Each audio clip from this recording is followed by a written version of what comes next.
prophètes que l'Éternel a parlé. Qui est un prophète? Un prophète est un messager de Dieu, le Créateur. Il y a plusieurs dieux, mais le Dieu dont nous parlons, c'est le Dieu créateur. Donc le messager de Dieu, c'est lui qu'on appelle un prophète. Quel est son rôle? Son rôle, c'est de transmettre les messages de Dieu aux hommes.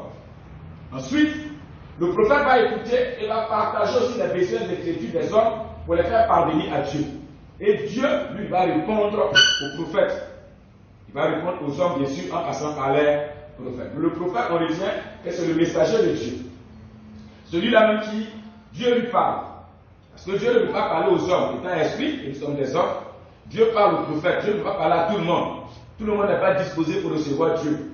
Parce que nous n'avons pas, nous ne sommes pas disposés. Donc Dieu va passer par ses prophètes qui sont disposés pour nous parler, pour nous donner des orientations. Et le prophète, en deuxièmement comme aspect spirituel, le prophète est toujours rempli de l'Esprit de Dieu. Parce que nous parlons des choses de l'Esprit. Dieu est un esprit. Donc le prophète est rempli de l'Esprit de Dieu. Donc c'est poussé par le Saint-Esprit que les prophètes parlent de la part de Dieu. Ils ne parlent pas d'eux-mêmes. C'est l'Esprit qui est en eux que Dieu il les utilise pour parler. Et le prophète parle au peuple soit oralement ou bien par écrit. Nous allons voir que certains prophètes ont écrit, d'autres n'ont pas écrit. Troisième aspect spirituel, de parler écrit, il y a des prophètes majeurs. Les prophètes majeurs, on va citer des noms, il y a Esaïe, il y a Jérémie, il y a Ézéchiel. C'est de parler écrit. Ils ont écrit, effectivement, ils ont impacté, non seulement ils ont impacté le peuple de Dieu à leur temps, mais ils ont écrit plusieurs livres, ce qu'on appelle les prophètes majeurs. Lorsque nous prenons Esaïe, Esaïe a écrit 66 livres. Lorsque nous prenons Jérémie, Jérémie a écrit 52 livres. Lorsque nous prenons Ézéchiel, Ézéchiel a écrit 42 livres. Les livres, ce sont des chapitres, quand il parle de livres, ce n'est pas tant que document. Et il y a aussi ce qu'on appelle les prophètes mineurs. Les prophètes mineurs, il y a Osée, qui a écrit 13 livres. Il y a Amos, qui a écrit 9 livres. Il y a Michée, qui a écrit 7 livres. Il y a Zacharie, qui a écrit 14. Et Malachie a écrit 4 livres. Il y en a plusieurs. On a cité quelques-uns. Donc, de parler écrit, on peut classer les prophètes en deux catégories, les prophètes majeurs et les prophètes mineurs. Et nous le disons pour que vous puissiez lire le livre des prophètes, c'est très important. Quatrième aspect spirituel, le Saint-Esprit, qu'est-ce qu'il fait? Il prévient. La première chose, quand le Saint-Esprit parle aux prophètes, il nous prévient. Il dit, mes enfants, vous qui êtes sur la terre, voilà ce que je vais faire. Il nous prévient de quelque chose. Il annonce souvent des choses à venir. Parce que les choses à venir, personne ne connaît. Aujourd'hui, nous sommes levés, mais ce qui va se passer à 10 heures, nous ne savons pas. Ce qui va se passer demain, nous ne savons pas. Mais Dieu, lui, le sait. Donc Dieu va prévenir ces enfants que nous sommes sur la terre. Ou bien le prophète, il reprend. Il reprend des hommes, il reprend des nations. Voici un peu quelques rôles des prophètes par rapport au péché surtout. Quand le peuple est dans le péché, le prophète le reprend pour que ceux-là se repentissent, pour se réconcilier avec Dieu. Et toujours Dieu passe par la voie des prophètes. Quand nous lisons le livre de Joël, chapitre 2, verset 28, Dieu va dire, dans les derniers temps, je répandrai mon esprit sur toute chair.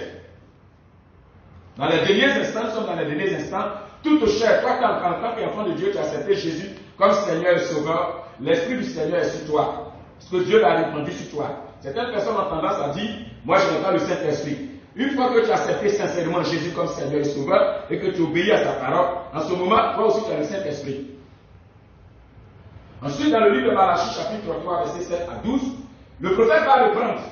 Il va reprendre le peuple de Dieu qui, à un moment donné, qui a abandonné les principes de Dieu, les ordonnances de Dieu. Ça, ce qui concerne les dîmes et les offrandes. Dieu va leur dire, vous me volez, vous me trompez. Ils vont dire, à quoi est-ce que nous te trompons? Il dit, c'est dans les dîmes et offrandes. Vous me trompez, pourquoi? Parce que vous ne payez plus vos dîmes. Donc, apportez dans la maison du trésor vos dîmes et vos offrandes. Et vous allez voir, si moi, Dieu, mettez-moi à l'épreuve. Si vous allez voir si je ne vais pas ouvrir les écluses des cieux. Si je ne vais pas répandre la bénédiction en abondance sur vous. Vous allez voir si je ne vais pas menacer le dévoreur. Vous allez voir si je ne vais pas vous bénir d'une certaine sorte de bénédiction. Donc Dieu, à travers le prophète Malachie, va reprendre son peuple. Il dit, revenez à moi et moi je reviendrai à vous. Vous, la dîme et les offrandes sont très importantes comme aspect spirituel. Si vous ne payez pas vos dîmes, si vous ne faites pas des offrandes, sur le domaine spirituel, vous n'êtes pas en train de bien faire. Amen. La dîme, rapidement, je parle dessus, c'est la 10e partie de tous nos revenus. Nous avons des revenus, Dieu nous a permis d'avoir une affaire, et puis ça nous a rapporté peut-être quelque chose. En ce moment, nous essayons de analyser et nous classons, et la 10e partie, nous mettons de côté, c'est ce que nous donnons à Dieu. Je prends un exemple simple, tu as 10 oranges. Dans tes 10 oranges, tu comptes 9, toi-même tu prends. Le 10e orange, tu ne dois pas utiliser, tu ne dois pas manger. tu mets à part pour donner à Dieu, pour envoyer dans la maison de Dieu, pour qu'il y ait de la nourriture là-bas. Tu as peut-être 10 000 francs que tu as reçu comme revenu. Dans les 10 000 francs, le 1 dixième, ça va faire 1000 francs. Et les 9 000 sont à toi. Les 1000 francs ne touchent pas, donne à Dieu, apporte à la maison de Dieu. Et il dit tous les revenus. Ça veut dire que tu peux avoir un salaire, tu peux avoir certaines affaires, certains boulots qui te rapportent assez d'argent. Ce sont ces revenus-là que tu comptabilises, tu donnes à Dieu. Si tu voles Dieu, Dieu va dire quoi? Quand tu vas le faire, quand tu vas apporter ta dîme, lui va faire quoi? Il va ouvrir les écluses des cieux. Ça veut dire quoi? Si nous prenons le sens contraire, si tu n'apportes pas de dîme, les écluses des cieux sont fermées. Si le ciel est fermé sur toi, il ne peut pas avoir de rosée pour arroser tes semences, ce que tu fais. C'est très important. Et puis il va dire quoi? Si je ne répands pas sur vous la bénédiction en abondance, tu es béni, mais tu n'es pas béni en abondance. Pourquoi? Parce que tu ne paies pas tes dîmes. Il va dire, je vais menacer le dévoreur. Le dévoreur, c'est celui qui vient lorsque tu as et puis il prend. Regardez, il y a certaines personnes qui refusent de payer leur dîme. À chaque fois, ils sont dans les hôpitaux pour eux-mêmes se soigner, soit soigner leur femme, soit soigner leur mari, soit soigner les enfants. Le dévoreur vient prendre et puis vous envoyer à l'hôpital. Vous ne payez que les ordonnances. Pourquoi? Parce que vous ne payez pas les dîmes. C'est très important. Donc quand tu ne payes pas tes dîmes, Dieu ne peut pas menacer le dévoreur. Et tout ce que tu sais est stérile. Les gens ne peuvent pas te dire, bienheureux. En payant ta dîme, tu es en train de suivre un principe spirituel que Dieu lui-même agrée. Donc je t'encouragerai, nous nous encouragerons à payer nos dîmes. Ne rentre pas dans des débats pour dire la dîme est dépensée. Je veux que vous fassiez l'expérience. Pour ceux qui payent les dîmes, au lieu de dire dépasser, je ne paye pas. Paye. Prends 1 mois, 2 mois, 1 an, paye les dîmes et puis tu vas voir les conséquences qui vont suivre. En cela, tu vas voir si c'est dépassé ou pas. Amen. Je voulais faire juste, c'était une parenthèse, on va avancer pour faire les prières. Comme les prophètes d'hier, Père, donne-moi de parler de ta part en étant poussé par l'Esprit de Dieu. Tiré dans 2 Pierre 1, verset 21. Hier, les prophètes ont parlé, mais aujourd'hui, le Saint-Esprit peut nous permettre de parler. Amen.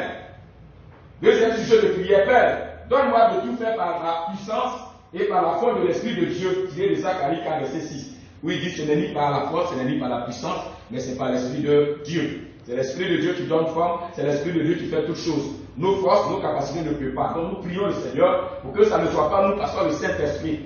Il y a certaines choses que l'homme ne peut pas faire, c'est Dieu qui le fait, mais Dieu passe par le Saint-Esprit. Donc ce n'est ni par notre force, ce n'est ni par notre puissance, ce n'est ni par quelque chose d'autre, mais c'est par l'Esprit de Dieu. C'est très important. Nous allons voir le grand 2. Les prophètes se sont laissés conduire par le Saint-Esprit. Quand nous lisons le livre d'Ézéchiel 43, verset 5, et Jérémie 9, verset 9 à 10, comme aspect arrivé dans ce passage, rapidement, alors l'Esprit m'enleva et me transporta dans le parvis intérieur. Nous avons la suite. Lui, l'Éternel, étendit sa main sur moi et toucha ma bouche. Il dit quoi? Voici, je mets mes paroles dans ta bouche. Dieu dit ça à Ézéchiel. Dans Jérémie 1, verset 9 à 10, il dit, regarde, je t'établis aujourd'hui sur les nations, sur les royaumes, pour que tu abattes, pour que tu ruines, pour que tu détruises, pour que tu baptises et que tu plantes. Qu'est-ce que nous pouvons retenir comme aspect spirituel? Le prophète de Dieu est celui qui se laisse toujours conduire par le Saint-Esprit. On a dit tout à l'heure, c'est quelqu'un qui est rempli par le Saint-Esprit. Mais quand tu es rempli par le Saint-Esprit, laisse-toi conduire par Dieu. C'est ce que le prophète fait. Donc il est au service du Seigneur en menant une vie qui plaît à Dieu.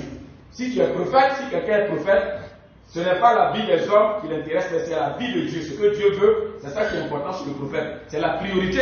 Dieu d'abord. Le royaume de Dieu d'abord. Et le prophète, sa vie ne lui appartient plus. Quand quelqu'un est prophète, sa vie appartient à Dieu. Il est dédié à Dieu. Il est loin de l'éternel. Il n'est pas comme les autres personnes. Il est mis à part. Donc le prophète, là où le Saint-Esprit l'envoie, c'est là-bas il va. Si le Saint-Esprit dit aujourd'hui va à Boaké, il va à Boaké. Si le Saint-Esprit dit aujourd'hui va aux États-Unis, il va aux États-Unis. Si le Saint-Esprit dit va en Afrique du Sud, va en Afrique du Sud. Il ne dépend plus des hommes, il ne dépend plus de sa famille, mais il dépend de Dieu. Là où l'Esprit de Dieu va, même dans un hôpital, il va écrire pour les malades. Va, annonce une parole à telle nation. Il va partir dans cette nation et annoncer le message de Dieu. Deuxième aspect spirituel, le prophète est une autorité établie par Dieu. C'est très important. Ce n'est pas un homme qui établit un prophète. C'est Dieu qui établit le prophète. Et ce prophète a ce qu'on appelle plein pouvoir. Il n'est pas établi par un peuple. On a, on a des gens qui sont établis par les peuples et qui ont plein pouvoir. La différence entre un prophète et les autres, peut-être président de la République, c'est que le président de la République, c'est le peuple qui l'établit. Mais le prophète est établi par Dieu et il a plein pouvoir sur les nations et sur les royaumes.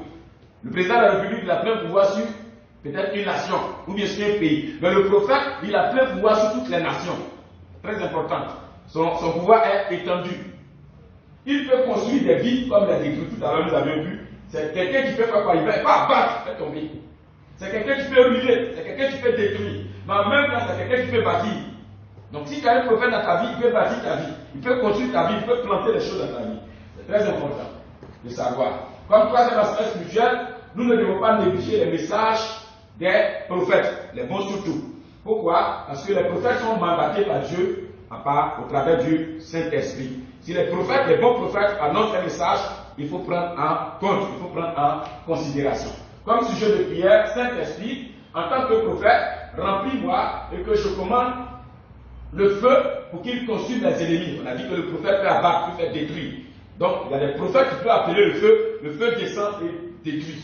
Vous avez bien vu, ici dans 2 Rois 1, verset 10, on envoie des adversaires pour venir attraper un prophète et aller l'emprisonner, aller le tuer. Il dit, si il est réellement le prophète, que le feu de l'Éternel descend vous consume. Au même moment, le feu est descendu, les a consumés. Le chef de l'armée, c'est 50. Ils ont envoyé un deuxième groupe. Pareil, ici et ici, c'est serviteur de Dieu. Si je suis prophète de l'Éternel, que le feu de l'Éternel descend et vous consume. Donc le prophète, il faut le respecter. Le prophète, il faut le craindre. Parce que si tu crains Dieu, c'est ton représentant. C'est très important. Je me laisse conduire par le Saint-Esprit pour écouter et obéir à ce que Dieu dit par le biais des prophètes. C'est très important de te laisser conduire par le Saint-Esprit. Si tu vas le faire, il faut prier. Seigneur, que le Saint-Esprit me conduise pour que je puisse obéir à la voix de Dieu. Troisième point, l'onction spéciale du Saint-Esprit. Nous lisons les passages de Juge 3, verset 9 à 10 et Juge 6, verset 33 à 34. Comme aspect, à relever rapidement, vous l'allez lire, mais moi je vais déjà souligner cet aspect. Les Israélites crièrent à l'Éternel et il leur envoya un libérateur qui les délivra. L'Esprit de Dieu reposa sur Othniel. Il devint juge en Israël et partit en guerre. Nous lisons Juge 6, verset 33 à 34. Gédéon fut revêtu de l'Esprit de l'Éternel. Il sonna de la trompette et la famille d'Abézer fut convoquée au marché à sa suite. On peut parler de l'onction ici. Qu'est-ce que l'onction? On entend parler de l'onction. L'homme là, il a l'onction, ou bien il est onctionné, souvent on conjugue. L'onction, c'est quoi? L'onction, c'est la manifestation du Saint-Esprit dans la vie d'un serviteur de Dieu. Dans la vie d'un prophète, on peut le dire, pour accomplir une mission spécifique. Genre la mission du prophète, la mission de juge, la mission de roi, de sacrificateur ou bien d'autres choses. Mais il le fait au compte de Dieu. Je vais expliquer. Donc l'onction, c'est la manifestation du Saint-Esprit. Tout à l'heure, nous avons dit que Dieu a dit dans le livre de Joël qu'au dernier instant, il répandra son esprit sur toute chair. Chacun d'entre nous a l'esprit de Dieu avec lui. Mais la manifestation du Saint-Esprit, c'est ça qu'on appelle l'onction. Donc nous tous nous avons le même esprit. Moi je ne dis pas que lui il a un Saint-Esprit plus grand que toi. C'est le même esprit pour tous, tu opères en tout. Donc nous tous nous avons le même esprit. Mais la manifestation de l'esprit par rapport à nos dispositions, c'est ce qu'on appelle l'onction. Donc quelqu'un peut avoir une grande onction ou bien une petite onction. Donc l'onction, c'est quand le Saint-Esprit est en train de se manifester. Quand le Saint-Esprit est en train d'agir dans ta vie pour que tu puisses accomplir une mission de Dieu. Au compte de Dieu, et l'onction c'est dans un temps. Les hommes de Dieu ou les prophètes de Dieu ont cette onction pour dire il va parler au roi de peut-être dire. Il lui donne l'onction pour aller parler au roi. Quand il a fini, il revient, l'onction n'est plus là. On a tendance à voir les hommes de Dieu comme ils ont tout le temps l'onction. Donc quand ils n'ont plus l'onction, ils ont le même esprit que toi et moi. Amen, c'est très important. Donc ces hommes aussi peuvent se tromper. À un moment donné, il faut croire qu'ils ont l'onction en tout le temps. L'onction, Dieu le donne de façon spécifique pour un temps, pour une mission bien donnée. Il peut te donner l'onction pour un an. Quand un an sont finis, l'onction se retire. Et en ce moment, il est un homme de Dieu comme tout le monde. En ce moment, il est un homme comme tout le monde. L'onction peut être donnée pour une semaine. L'onction peut être donnée pour 2 heures. Donc les hommes de Dieu doivent savoir ça.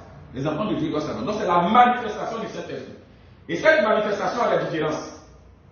Si tu te disposes et que tu te laisses conduire par l'Esprit de Dieu, le Saint-Esprit peut t'utiliser pour faire de grandes choses, de grands miracles.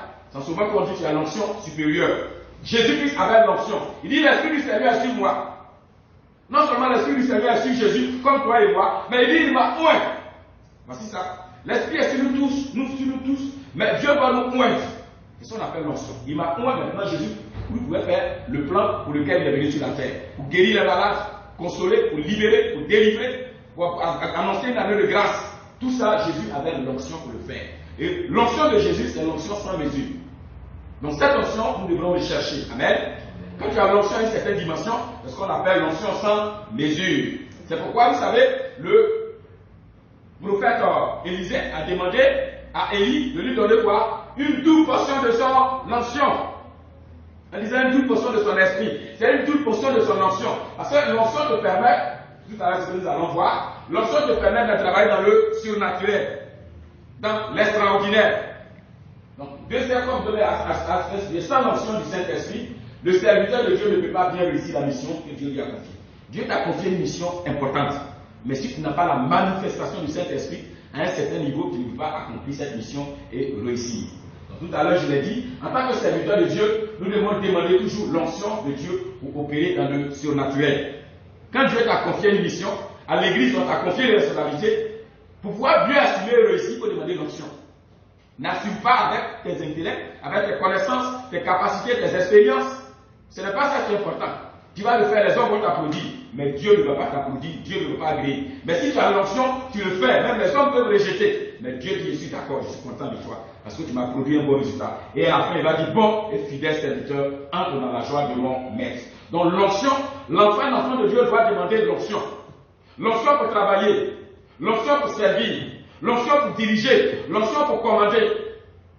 C'est la manifestation du Saint-Esprit pour travailler dans le surnaturel. On n'est plus dans le commandement mortel, mais on est dans le surnaturel, les choses de l'esprit, les choses de Dieu. Comme sujet de prière, je dispose mon cœur pour que l'Éternel me choisisse et me pointe afin d'opérer dans le surnaturel. Je vais comprendre ce passage 1 Samuel 16, c'est très important. 1 Samuel chapitre 16. Nous allons lire ce passage tout à l'heure. Le livre de 1 Samuel chapitre 16, verset 10a. On va parler tout à l'heure de l'onction. 1 Samuel 16. Je vais lire rapidement pour qu'on aille vite. 1 Samuel 16, verset 10. Voici ce que la parole de Dieu nous dit. Isaïe fit passer ses 7 fils devant Samuel. Et Samuel dit à Isaïe, l'Éternel n'a choisi aucun d'eux. Puis Samuel dit à Isaïe, sont là tous tes fils? Et il répondit, il reste encore le plus jeune, mais il fait perdre les brebis. Alors Samuel dit à Isaïe, envoie le chercher, car nous ne nous placerons pas avant qu'il ne soit venu ici. Isaïe l'envoya chercher, or il était blond, avec de beaux yeux et une belle figure. L'Éternel dit à Samuel, lève-toi, moins-le, car c'est lui. Et Samuel prit la conduite et le remit au milieu de ses frères. L'Esprit de l'Éternel saisit David à partir de ce jour et dans la suite des temps. Samuel se leva et s'en alla à Rama. Voyez, ici, les enfants d'Isaïe, Isaïe avait 7 fils. Dieu dit qu'il va choisir un pour qu'il soit roi, en remplacement d'un autre roi qui avait désobéi à Dieu, qui est ce qu'on appelle Saül. Et Dieu va envoyer le prophète Samuel chez un homme qu'on appelle Isaïe. Quand il va arriver, Dieu dit, j'ai choisi un de ses fils, va le oindre, va lui donner l'onction pour qu'il soit roi. Parce que pour être roi, il faut avoir l'onction royale. L'onction à plusieurs niveaux. Il va partir et Isaïe, ce monsieur, va présenter ses enfants les plus beaux, les plus grands. Les 7 vont passer et Dieu va lui dire non, ce n'est pas eux que j'ai choisi. Parce que Dieu ne regarde pas l'apparence. Mais il y a un que j'ai choisi parmi ses fils. Donc le prophète Samuel va lui demander, est-ce que ce sont tous tes fils? Il dit non, ce ne sont pas tous mes fils. Il y a un qui est au champ, en train de surveiller les brebis. Il dit, va le chercher. Et il va le chercher. Dieu va lui dire, c'est celui-là que j'ai choisi. Moi. Et la Bible dit que Dieu va le oindre. À partir de cet instant, la Bible nous dit que David ne sera plus la même personne. Amen. Amen. David va être roi. Vous dites quoi? On a besoin de l'onction pour pouvoir aller loin. David n'était pas considéré. David était un berger. Donc celui qui a pas de nous avons vu, celui qui a un cœur de berger et qui sait Dieu dans le secret, Dieu le identifie. Il le répère, il le choisit, il l'établit et il le oint. C'est très important de le savoir. Donc l'onction, nous avons besoin de l'onction. Tu as besoin que l'onction soit sur toi pour pouvoir accomplir les œuvres de Dieu. Merci d'avoir suivi la leçon 2 du module 1 sur le règne de Dieu.